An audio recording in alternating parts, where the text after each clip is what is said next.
press the bell icon on the YouTube app and never miss another update. शुभ दिन, स्वागत है। सच्चे कहते हैं कि हिंदू मुस्लिम सिख ईसाई आपस में हैं भाई भाई। ये बात शत प्रतिशत सही है बच्चों। यानी कि मित्रता में यहाँ पर मज़हब धर्म ये आड़े नहीं आता। हम यहाँ पर देख रहे हैं दो मित्रों की कहानी। एक का नाम टोपी और एक का नाम इफ़न, जो कि इफ़न जो है ये मुसलमान है और टोपी जो है ये हिंदू धर्म वाला है। तो इन दोनों की मित्रता, ये दोनों अपने परिवार से हैं, पर परिवार में कई सदस्य होने के बावजूद भी ये लोग क्या है अकेलापन महसूस कर रहे हैं। तो इस तरह इन दोनों में सच्ची और पक्की मित्रता हो जाती है और ये एक दूसरे के बिना रहना असंभव हो गया है इनका। इस तरह से वो टोपी जो है इफ़न के घर अक्सर आया जाया करता है और उसका वहाँ पर रहन सहन, उसकी दादी की सुननी कहानियाँ जो हैं वो उससे बहुत ही वो क्या है इम्प्रेस हो जाता है। और उसके परिवार में ही जो इफ़न उसके अम्मी अब्बू को जो भी वो संबंध बुलाता है वैसा ही ये भी बुलाता है। तो उसके घर में उसकी क्या प्रतिक्रिया होती है ये आज की कक्षा में हम जानेंगे। देखिए आपके संचयन भाग 2 से टोपी शुक्ला पाठ से।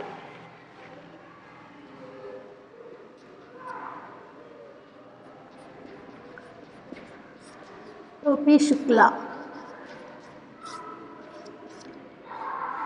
यानी कि हम आगे की ओर बढ़ेंगे कि यहाँ पर दादी, इफ़न की दादी जो है वो पूर्वी भाषा की ही बोली बोलती है। यानी अपने अपने देश की अपनी अपनी भाषा होती है। देहात में रहने वाले लोग देहाती भाषा ही कहेंगे। इस तरह से पूर्वी ने ईस्टर्न लैंग्वेज जो है वो उसी भाषा में वो बोलती रहती है और उसकी वो बोली जो है टोपी को बहुत अच्छी लगती है। यानी कि वो अपनी भाषा में वो कहानी सुनाने का काम कर रही है।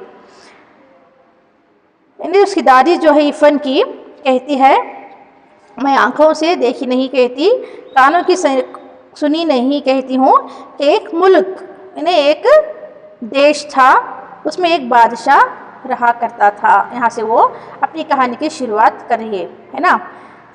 दादी की भाषा पर वो कभी नहीं मुस्कुराया। यानी उसकी अलग सी वो भाषा सुनकर लेखक जो है ये इफ़न जो है वो कभी भी मुस्कुराया नहीं है। यानी वो कभी भी उनका व्यंग्य नहीं किया। उसे तो अच्छी भली लगती थी, यानी कि वो उसकी दादी की भाषा उसे अच्छी लगती थी, परंतु अब्बू नहीं बोलने देते थे। उसके अब्बू जो है इफ़न के अब्बू, यानी उसकी माँ को उस भाषा के कहते हुए रोकना चाहते थे। और जब वो दादी से इसकी शिकायत करता तो वो हंस पड़ती। यानी कि दादी से वो कह रहा है पोता कि दादी देखो अब्बू आपकी भाषा मुझे कहने नहीं देते हैं करके जब वो बोलते हैं तो वो हंस पड़ती है। वो कंप्लेंट सुनकर भी हंसती है। आ मोरा काहे बेटा, अनपढ़ गवारन की बोली तू काहे को बोले लगियो, तू अपने अब्बा ही की बोली बोलो। बात ख़त्म हो जाती और कहानी शुरू हो जाती। यानी जब इफ़न उसके अब्बा की कंप्लेंट अपनी दादी, उसकी दादी कौन है, उसके अब्बू की माँ ही तो है, जैसे ही वो कंप्लेंट सुनती तो बस इतना ही कहती, आ मोरा का है बेटा, अरे बेटा मेरा क्या है। अनपढ़ गवारन की बोली, मैं तो अनपढ़ हूँ, इलिटरेट हूँ, गवारन हूँ यानी गांव के रहने वाली हूँ, तू मेरी लैंग्वेज क्यों बोलेगा, तू मेरी भाषा क्यों कहेगा, तू अपने अब्बा ही की बोली बोलो। तू तो वैसे ही बातें कर जैसे तेरे अब्बा बोलते हैं, तेरे पिता जैसी बातें करते हैं, वैसी ही लैंग्वेज तो यूज़ कर करके वहाँ पर वो स्टॉप करके वो झगड़ती नहीं थी उसके पोते बेटे से, बल्कि बात को यहीं पर समाप्त करके वो फिर आगे कहानी शुरू कर देती थी। तो वो बादशाह का किस की तुरंत एक ठो हिरन मार लिया वा। यानी उसकी ये भाषा है उस बूढ़ी माँ की। यानी कि तो उस बादशाह का हिस्सा, यानी बादशाह एक एम्परर की वो कहानी सुना रही है, कहती है वो बादशाह का हिस्सा क्या हुआ, उसने एक हिरन मार डाला। ऐसी सरल लैंग्वेज को वो क्या कह रही है, ताऊ बादशाह का खीस की तुरंत एक ठो हिरन मार लिया आवा। यही बोली टोपी के दिल में उतर गई थी। ये बोली जो है दादी माँ की, उसकी बातें जो थी वो टोपी जो इफ़न का मित्र था उसको बहुत अच्छी लगने लगी, यानी उसके दिल में वो उतर गई, समा गई। इफ़न की दादी उसे अपनी माँ की पार्टी की दिखाई दी, यानी इफ़न की दादी जो है उसे अपनी माँ की पार्टी, यानी उसकी माँ जैसे स्वभाव की है ऐसे ही स्वभाव की वो इसकी दादी में भी उसकी माँ नज़र आ रही है। अपनी दादी से तो उसे नफरत थी, नफरत, यानी वो अपनी दादी से, टोपी जो है जितना प्रेम जितना प्यार इफ़न अपनी दादी से करता था उतने ही नफरत घृणा टोपी अपनी दादी से करता था, क्योंकि उसकी दादी और टोपी की दादी और इफ़न की दादी का स्वभाव दोनों को अलग अलग था। जाने कैसी भाषा बोलती थी, इफ़न के अब्बू और उसकी भाषा एक थी, यानी जाने वो कैसी भाषा कहती थी वो, इफ़न के अब्बू और उसकी भाषा तो एक थी, यानी कि ये टोपी कह रहा है कि न जाने वो कौन सी लैंग्वेज कहती है, जो भी हो अच्छी है, लेकिन इफ़न को उसके अब्बू की ही वो भाषा बोलता है। वो जब इफ़न के घर जाता तो उसकी दादी ही के पास बैठने की कोशिश करता। जब भी वो उसके परिवार में समय कम, बल्कि इफ़न के परिवार में वो ज़्यादा रहता था टोपी, तो इस कारण वो इसके घर आते ही वो इफ़न की दादी के पास ही बैठना पसंद करता था। वो बड़े प्रेम स्वभाव की थी। इफ़न की अम्मी और बाजी से वो बातचीत करने की कभी कोशिश ही ना करता, यानी जब भी टोपी इफ़न के घर आता तो सिर्फ उसकी दादी से ही मतलब रखता, ना ही वो इफ़न की माँ को बात करता था, ना ही इफ़न की बाजी को, बाजी यानी दीदी को, ना ही वो उसकी माँ से या दीदी से बात तो बिल्कुल भी नहीं करता था, सिर्फ उसकी दादी से ही पास रहता था। वे दोनों अलबत्ता उसकी बोली पर हंसने के लिए उसे छेड़ती, परंतु जब बात बढ़ने लगी तो दादी बीच बचाव करवा देती, यानी कि अलबत्ता परहैप्स उसकी बोली पर हंसने के लिए उसे छेड़ती। जैसे ही वो बोली सुनता था तो उसकी ये बहन जो है उससे छेड़ा करती थी, लेकिन बीच में दादी जो है उनका बचाव कर लेती थी, बचाने के लिए आ जाती थी। नहीं काहे को जात है उन सबन के पास, मुंह पिटावे को झाड़ू मारे, चल इधर आ, मैंने के दादी कह रहे हैं तई काहे को जाते, तू किस लिए जाता है उधर उनके पास, उन सबन के पास, नहीं उन सभी के पास तू क्यों जाता है, मुंह पिटावे को झाड़ू मारे, यानी कि मार खाने के लिए तू जा रहा है क्या उनके पास, आ इधर आ, चल इधर आ। वो डांट कर कहती, परंतु हर शब्द शक्कर का खिलौना बन जाता। जो भी दादी माँ के मुख से निकल पड़ते शब्द वो सब एक शक्कर की तरह मिठास थी उनकी भाषा में, उनकी बोली में। अमावट बन जाता, अमावट यानी आम, आम के रस, पके आम जो रहते हैं ना एकदम पके आम के रस को सुखाकर बनाई गई मोटी परत जो जिस तरह से मीठी रहती है, इस तरह की मीठी बोली दादी के मुख से निकलती थी। तिलवा बन जाता था, यानी कि सारी की सारी मिठाइयों के नाम हैं। तिल का लड्डू, जो तिल से बने व्यंजन, लड्डू बेल्ला उसकी जो लड्डू आप खाते हो ना चाव से, जिस मिठास में आप खुश होकर, तो इस तरह की मिठास इफ़न की दादी के बातों में थी और वह चुपचाप उनके पास चला जाता। इस तरह से वो अपनी माँ और बहन से बचकर वो अपनी दादी के पास ही आ जाता था। तोरी अम्मा का कर रही, यानी कि ये टोपी की ओर मुखरकर कह रही है दादी, तोरी अम्मा का कर रही, यानी तेरी माँ क्या कर रही है। हर बात की शुरुआत दादी की टोपी के लिए यही प्रश्न पूछा जाता कि तेरी माँ क्या कर रही थी, उसके लिए उनकी अपनी भाषा तोरी अम्मा का कर रही। दादी हमेशा यहीं से बात शुरू करती। पहले तो वो चकरा जाता कि ये अम्मा क्या होता है, यानी कि जब पहला शब्द फर्स्ट वर्ड दादी माँ के मुख से अम्मा करके निकलता है तो वो हैरान होता है कि ये कौन सी लैंग्वेज है। फिर वो समझ गया कि माता जी को कहते हैं, यानी कि वो तो हिंदू धर्म का घराने का है, यहाँ पर मुसलमान के घर में आकर ये क्या है उर्दू लैंग्वेज जो है जानता नहीं है। तो उसकी इफ़न की दादी जब कह रही कि तोरी अम्मा क्या कर रही है, तो अम्मा का शब्द समझने में थोड़ा असमंजस होता है, फिर वो समझ लेता है कि वो माता जी यानी माँ को अम्मा कहते हैं। ये शब्द उसे अच्छा लगा, अम्मा। वह इस शब्द को गुड़ की डली की तरह चुभलाता रहा। अम्मा, अब्बू, बाजी। यानी उसका मित्र इफ़न जो अपनी माता पिता को, अपनी बहन को जो भी लैंग्वेज से बुलाता था, उसी की ये क्या कर रहा है, प्रैक्टिस कर रहा है। चुभलाता रहा है, प्रैक्टिस कर डाला। वो बहुत स्वीट वर्ड्स लगे उसको और उसी तरह के वो प्रैक्टिस करता रहा कि अम्मा, अब्बू, बाजी करके। फिर एक दिन तो गजब ही हो गया। एक दिन क्या हो गया, डॉक्टर ब्रिग नारायण शुक्ला, यानी कि उसके पिता, टोपी के पिता जो हैं डॉक्टर ब्रिग नारायण शुक्ला, नीले तेल वाले के घर में, यानी इनका सरनेम है, वो नीले तेल वाले के घर में भी 20वीं सदी प्रवेश कर चुकी थी। यानी उनके अपने घर में भी, यानी टोपी के घर में भी 20th सेंचुरी आ गई है।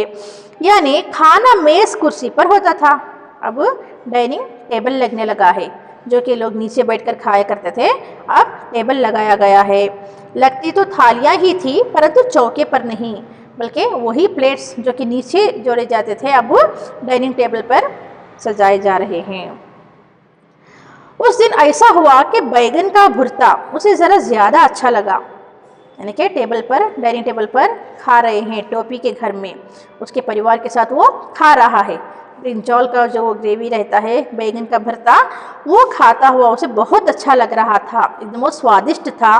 तो राम दुलारी खाना परोस रही थी, यानी कि उसकी माँ, टोपी की माँ राम दुलारी, यानी जो है खाना उनको सर्व कर रही थे समय, टोपी ने कहा, अम्मी ज़रा बैगन का भुर्ता।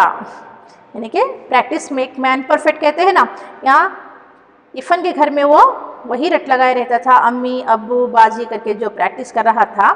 तो जब वो अपने घर में, अपने डाइनिंग टेबल पर खाते समय उसकी माँ को भी उसने पुकार डाला, अम्मी थोड़ा और डालिए।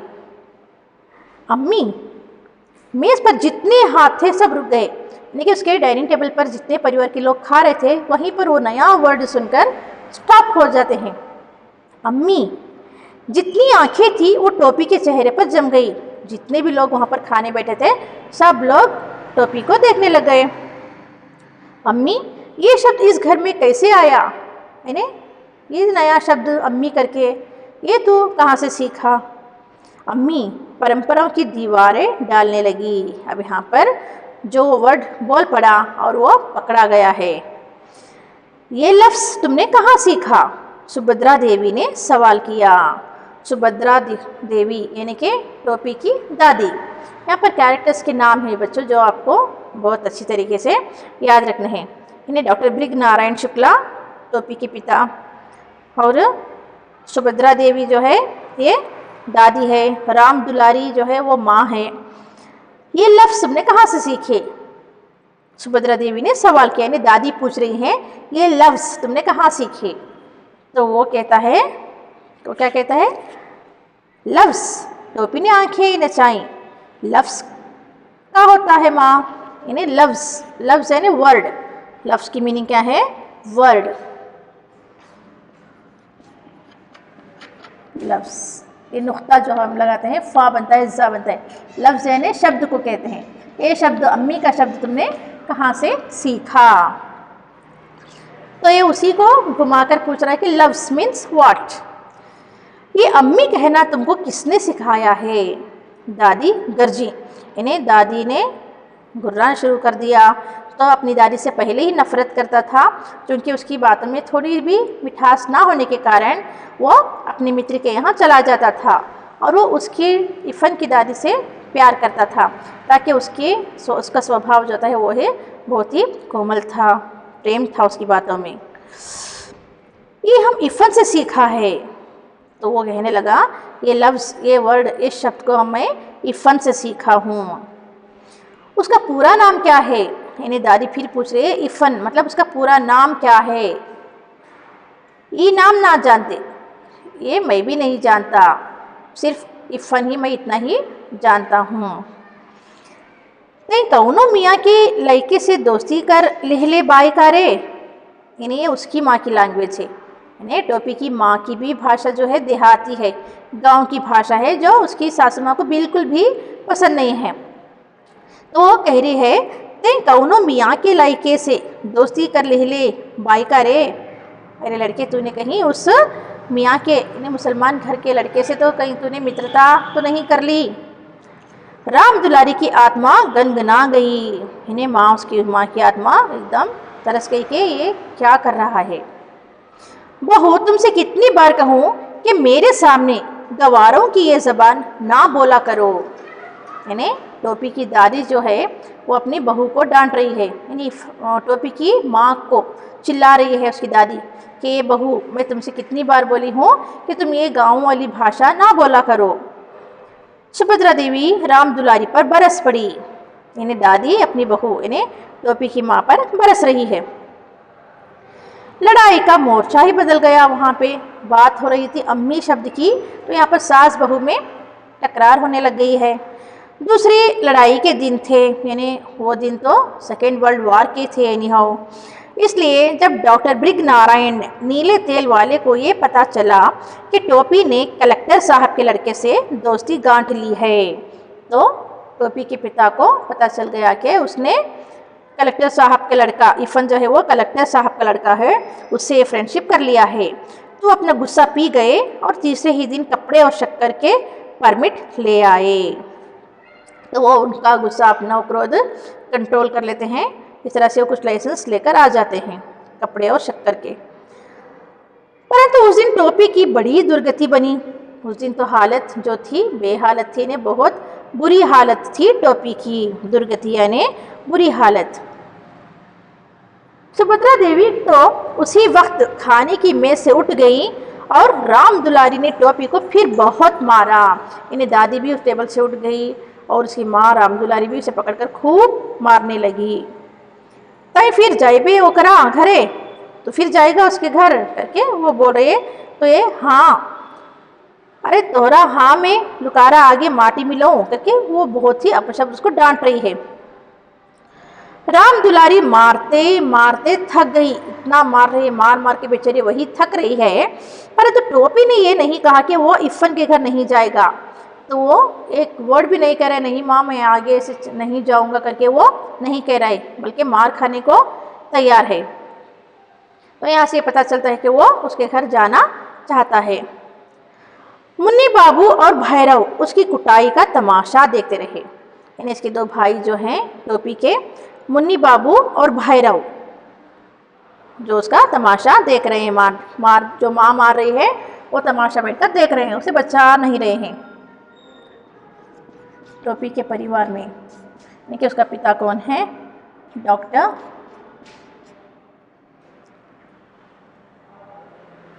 ब्रिग नारायण।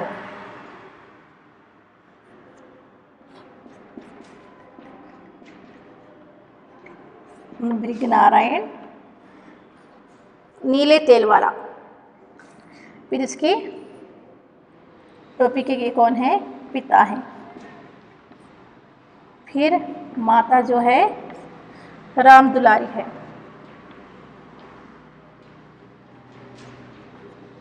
देखिए कैरेक्टर जानना बहुत ही ज़रूरी है बच्चों आपके। इसके भाई जो हैं मुन्नी बाबू,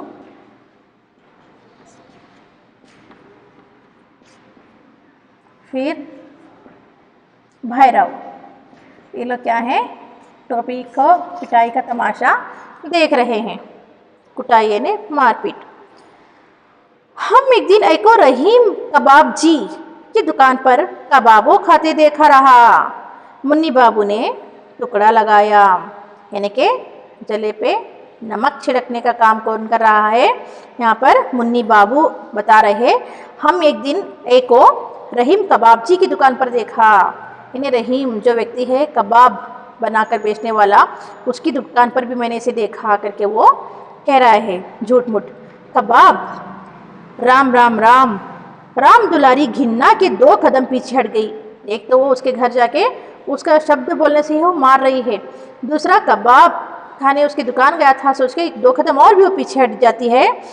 टोपी मुन्नी की तरफ देखने लगा, तो ये टोपी जो है भाई अपने उस भाई की तरफ देख रहा है, क्योंकि असलियत ये थी कि टोपी ने मुन्नी बाबू को कबाब खाते देख लिया। देखो तो यानी कि ये बेचारा फंसता जा रहा है। ये सिर्फ उसके घर जाता है, पर ऐसी चीज़ें वो बिल्कुल भी नहीं खाता। ये तो उसका भाई ही खा रहा था। दूसरा ब्लेम कर रहा है टोपी पर, यानी खाया कबाब उसने है, इसको बिना वजह वो क्या कर रहा है, उसको घसीट रहा है, दोषी बना रहा है। यानी उसको कबाब खाते हुए टोपी ने देख लिया था और मुन्नी बाबू ने उसे 1 इकन्नी रिश्वत की दी थी। 1 रुपया, 1 इकन्नी उसको कॉइन देता रहता है कि वो चुपचाप रहे, घर पे किसी को ना कहे करके। टोपी को ये मालूम था, परंतु वो चुगलखोर नहीं था। यानी वो कह सकता था नहीं माँ मैं नहीं बल्कि इसी ने खाया है करके वो बोल सकता था, पर वो इस तरह की चुगली कंप्लेंट करने वाला नहीं था टोपी, इस कारण वो कुछ नहीं कहा। उसने अब तक मुन्नी बाबू की कोई बात इफ़न के सिवा किसी और को नहीं बताई थी।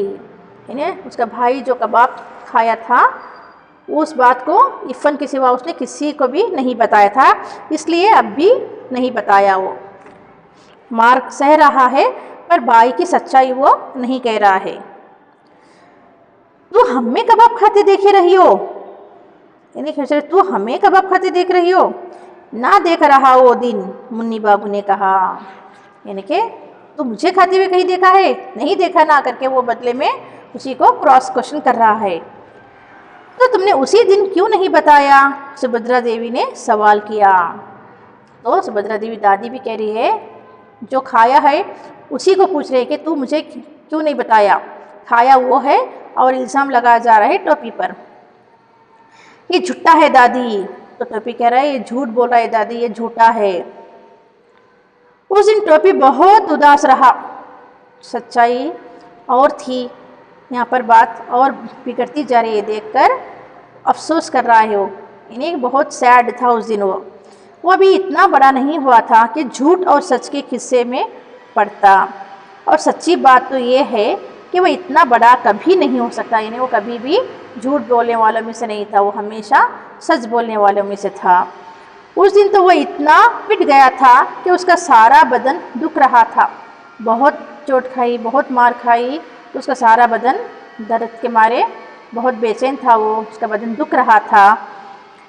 वो बस लगातार एक ही बात सोचता रहा कि अगर एक दिन के वास्ते वो मुन्नी बाबू से बड़ा हो जाता तो समझ लेता उनसे, परंतु मुन्नी बाबू से बड़ा हो जाना उसके बस में तो नहीं था।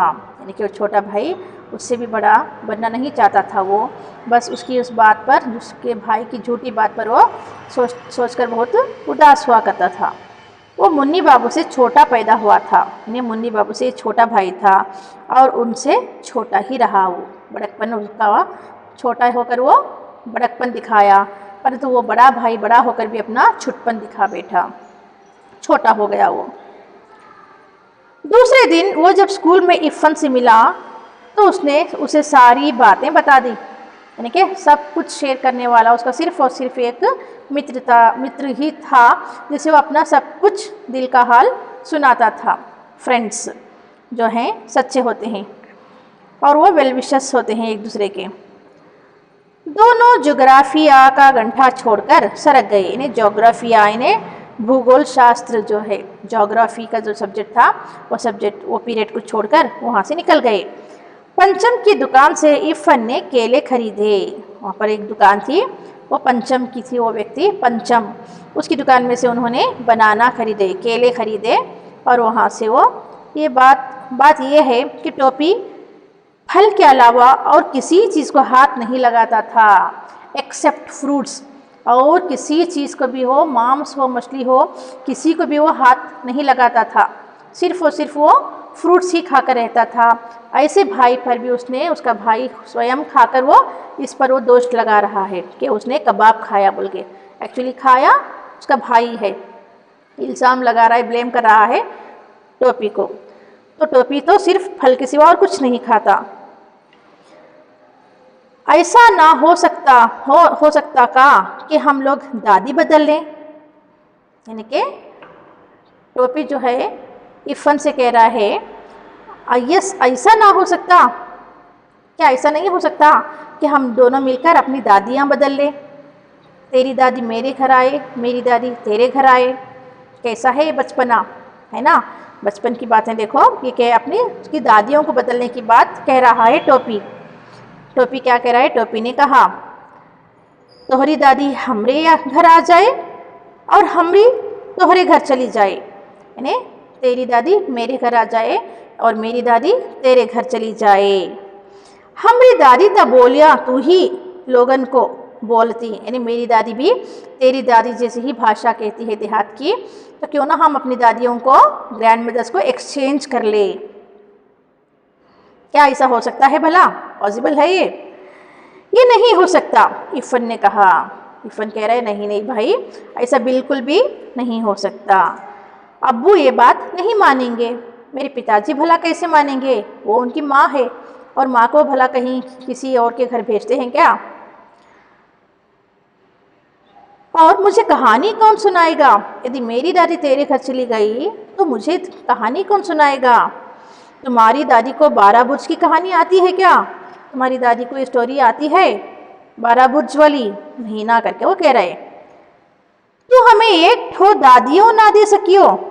टोपी ने खुद अपने दिल की टूटने की आवाज़ सुनी, यानी वो अपने आप बोल रहा है अपने दिल में, तू कैसा मित्र है, क्या अपनी दादी को मेरे पास नहीं भेज सकता करके? जो मेरी दादी है वो मेरे अब्बू की माँ भी तो है। यानी इफ़न कह रहा है अरे भाई मेरी दादी जो है वो मेरी क्या है, पिता की वो माँ है करके इफ़न कह रहा है। ये बात टोपी की समझ में आ गई। अरे हाँ मेरा ये बात क्या है, गलत है। तुम्हारी दादी मेरी दादी की तरह बूढ़ी होंगी। हाँ, यानी आपस में दोस्त बातें कर रहे हैं। अरे तेरी दादी भी मेरी दादी की तरह बूढ़ी होंगी ना करके इफ़न कह रहा है। तो टोपी कहता है हाँ, तू फिक्र ना करो। तो फिक्र ना करो, फिक्र करना यानी टेंशन मत ले, अब तो फिक्र ना कर, चिंता मत कर करके इफ़न ने कहा। मेरी दादी कहती हैं कि बूढ़े लोग मर जाते हैं। यानी कि इतना ऊब गया है टोपी अपनी दादी से कि वो उसे नफरत करता है। तो यहाँ पर इफ़न क्या कहता है, अरे अरे तू फिक्र, तू चिंता मत कर, मेरी दादी कहती है कि जो लोग बूढ़े हो जाते हैं वो मर जाते हैं। हमारी दादी ना मरी है, मरेगी कैसे नहीं? क्या मेरी दादी झूठी है? तो टोपी कहते हैं क्या मेरी दादी मर जाएगी? यानी कि इफ़न कहता है मरेगी कैसी नहीं? अरे मेरी दादी जो कह रही है वो तो सच ही कहती है, क्या झूठी है क्या? ज़रूर मरेगी करके। ठीक उसी वक्त नौकर आया और पता चला कि इफ़न की दादी मर गई। यानी कि दोनों मित्र भी मरने वाली बात कर ही रहे थे कि नौकर सर्वेंट आया और कहता है कि इफ़न की दादी मर गई है। तो इफ़न चला गया वहाँ से। टोपी अकेला रह गया। वो मुंह लटकाए हुए जिम्नेजियम में चला गया। बूढ़ा चपरासी एक तरफ बैठा बीड़ी पी रहा था, वो एक कोने में बैठकर रोने लगा। यानी कि उसकी दादी, इफ़न की दादी ही मर गई है, तो वो चला जाता है। तो ये बहुत ही उदास होकर मुंह लटकाए हुए एक तरफ चला जाता है जहाँ पर बूढ़ा चपरासी जो है सिक्योरिटी वहाँ पर बीड़ी पी रहा था और ये एक कॉर्नर में बैठकर रो रहा था। शाम को वो इफ़न के घर गया तो वहाँ सन्नाटा था। यानी कि शाम हुई है और टोपी जो है अपने मित्र इफ़न के घर में आया है, तो क्या देखता है, एकदम साइलेंस है, सन्नाटा यानी खामोशी, जहाँ पर कोई किसी से कोई बात नहीं कर रहा है। घर भरा हुआ था, यानी सारे लोग घर परिवार के मौजूद हैं, फिर भी सन्नाटा है, साइलेंस है, चुप्पी है। इसलिए क्योंकि एक परिवार की मुख्य सदस्य दादी जो नहीं है, इस कारण। रोज़ जितने लोग हुआ करते थे उससे ज़्यादा ही लोग थे, परंतु एक दादी के ना होने से टोपी के लिए घर खाली हो चुका था। यानी घर में जितने लोग हर रोज़ रहते थे उससे ज़्यादा लोग आज हैं। बहुत सारे परिवार में लोग आए हुए हैं, पर उन सब की मौजूदगी में, उनकी सब प्रेजेंस में भी पूरे का पूरा घर खाली नज़र आ रहा है टोपी को। इसलिए एक दादी के कारण, दादी जो नहीं थी उसको पूरा घर अकेला दिख रहा था। जबकि उसे दादी का नाम तक नहीं मालूम था। उसने दादी के 1000 कहने के बाद भी उनके हाथ की कोई चीज़ नहीं खाई थी। यानी कि दादी का वो नाम भी नहीं जानता था कि उसका नाम क्या है। और उसने दादी के कहने के बाद भी, दादी तो कहती थी इफ़न की कि ले बेटा ये खा ले वो खा ले, पर वो कुछ भी नहीं खाता था। प्रेम इन बातों का पाबंद नहीं होता। टोपी और दादी में एक ऐसा ही संबंध हो चुका था। इन्हें वो बहुत प्रेम करता था, उनकी दादी से इज्जत करता था, आदर सम्मान करता था, पर इनकी दी हुई चीज़ें कोई भी कुछ भी नहीं खाता था। इनके टोपी और दादी में एक ऐसा ही रिश्ता संबंध बन चुका था। इफ़न के दादा जीवित होते तो वो भी इस संबंध को बिल्कुल उसी तरह ना समझ पाते जैसे टोपी के घर वाले ना समझ पाए थे। यानी कि यदि इफ़न के दादा होते, यानी कि वो तो मौलवी थे, वो भी उन्हीं के विचारों जैसे थे, विचार वाले थे जैसे कि टोपी के घर परिवार में जो इस तरह से लोग पाबंद लगा रहे हैं, जाने को मना कर रहे हैं, वैसा ही शायद हो सकता था होगा। दोनों अलग अलग अधूरे थे, दोनों भी अलग परिवार से थे, लेकिन दोनों इफ़न और टोपी अधूरे थे। एक ने दूसरे को पूरा कर दिया था, दोनों प्यासे थे। मतलब यहाँ पर भी इन सब परिवार के बीच टोपी भी अकेला, यहाँ पर इतने परिवार के रहते हुए इफ़न भी अकेला। इन दोनों की मित्रता अधूरी जो थी, अब उनके मित्र बनने पर वो कमी भी पूरी हो गई है। एक ने दूसरे की प्यास बुझा दी थी, यानी एक दूसरे के वेल विशेस बन गए थे, एक दूसरे के सुख दुख के साथी थे। वो इस तरह से वो अपनी सारी सुख दुख आपस में मिलकर बांट लिया करते थे।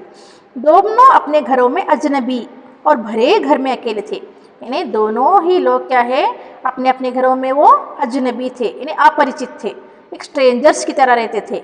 लेकिन पूरे घर में वो क्या थे, इतने लोग रहने पर भी वो अकेला महसूस करते थे जब वो अपने अपने घरों में रहते थे। दोनों ने एक दूसरे का अकेलापन मिटा दिया था।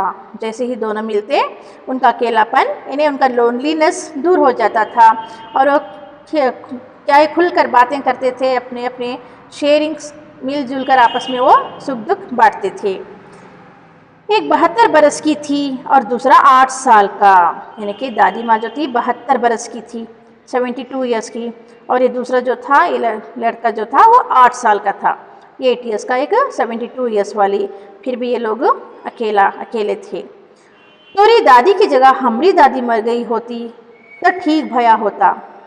इन्हें इफ़न कह रहा है अपने साथ, टोपी कह रहा है अपने दोस्त इफ़न से कि तोरी दादी की जगह, यानी तेरी दादी के स्थान में मेरी दादी मर गई होती तो कितना अच्छा था। टोपी ने इफ़न को पुरसा दिया, यानी सांत्वना दे रहा है कि काश तेरी दादी की जगह मेरी दादी मर गई होती। इफ़न ने इसका कोई जवाब नहीं दिया, उसे इस बात का जवाब आता ही नहीं था कि बेचारा क्या कहे, कुछ भी नहीं कहा, चुपचाप सुनकर बैठा था। दोनों दोस्त चुपचाप रोने लगे, इन्हें दादी की याद में दोनों रो रहे हैं बैठकर। अब आगे का शेष भाग हम अगली कक्षा में देखेंगे। आशा करती हूँ बच्चों आपको इतना जो कुछ समझाया गया है अच्छी तरह से समझ में आ गया होगा। ध्यान रखिएगा। धन्यवाद।